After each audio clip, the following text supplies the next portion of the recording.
Hey, welcome back to the Tool World podcast. I am your host, David Jew, and I'm here with Master Jew.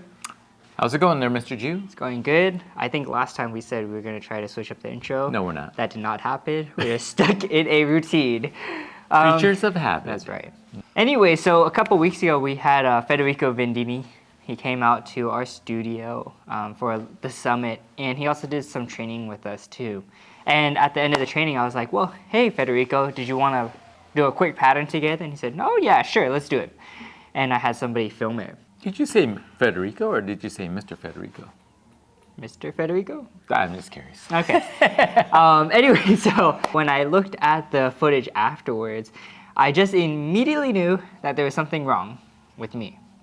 I didn't even have to look at any of the techniques. I didn't have to look at the stances or the kicks. But what I did notice was that it was my eyes. Right. And I didn't even look at most of the pattern. I could tell that for a split second, I would look at the ground, right? And I'm not sure, was it because that we're doing fourth dan patterns, I haven't had as much practice, or something else. And so that's something I've been really working on when I'm training by myself and with our students back at the studio. And I think that's one of the most underlooked parts in martial arts. And what do you think about that? Yeah, I kind of do agree with it. I think that there's a lot of body language that goes on, and the way we look is a body language kind of thing. It kind of tells people certain things. Like, for instance, if people, when they're speaking, they tend to look up, that person's more like a thinker. And the person that kind of looks down are people that kind of go from the emotion. They feel the emotion, and then you have people that look straight forward. And so if you want to, when we're communicating with people and someone asks you a question, you're kind of looking up, so you're thinking about that versus you're looking down and you're kind of like feeling about that question or that comment or looking at them. And so body language or that eye look is definitely a factor in the way people see us. Right? And so in patterns, absolutely, very much the same as well. So if someone's doing a pattern and they might be looking up, they might be thinking about that movement, right? Looking down, they may not feel as confident about what they're doing, and they're just kind of hoping to get through it. And looking forward is kind of that mindset, that laser focus kind of, I'm here. I know what I'm doing. And what you just said was probably really true. If I'm doing forward directional punch, I've done it 1,000 times. I just know. Boom, boom, boom. It's just, you just know it.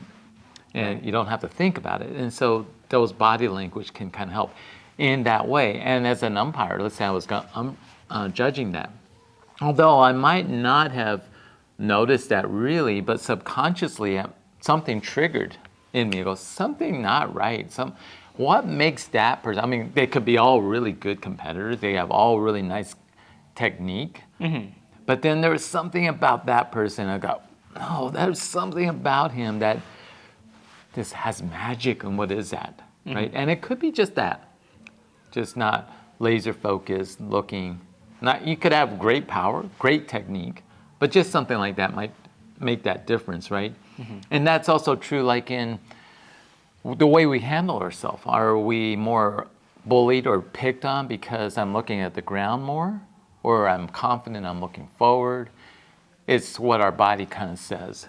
So can we apply the same kind of idea to the other parts of Taekwondo, not just the patterns? How about like self-defense? Oh, absolutely. Well, let's take like self-defense. And if you had to defend yourself and you just know, I mean, it's like fighters. You see that in boxing. They're staring each other down. They're trying to intimidate the other person. And so by looking at them in the eye, are you going to be intimidated or are you not? And if I'm like so focused, like I really mean it, maybe that person might back off. Or he knows it's serious business here. If you look, and so it's all the way we look. In sparring, it's not any different, right? You're out there competing, and obviously in class is not the same as when you actually compete, because when you're competing, you want to I think most people are there to try to win. Not all competition are like that. Sometimes people just do competition just for fun, and that's okay too. You see the guys that are really want to win. They're so focused. You could just go, yeah, he wants it. Yeah. That's it. But it's also important that you have a lot of practice of that. You can't just have it naturally. I think that's why you gotta do competition. You gotta practice in class. Too. Absolutely. Yes, I totally agree. It's we perform how we train. You know that saying, we never rise to the occasion. We always fall back to our training. And so, if we think of it in those terms, you got to train for that moment. We never get it together. It's never exactly. Our training will never match what we need to be. We want to try to close that gap as much as possible. And so it's that attitude, it's that looking forward, it's that confidence. So let us know your thoughts on the eyes. Yeah, let's look them down. Focus. That's right. And as always, don't forget to be safe. Keep training. I'll see you guys next time. Take one.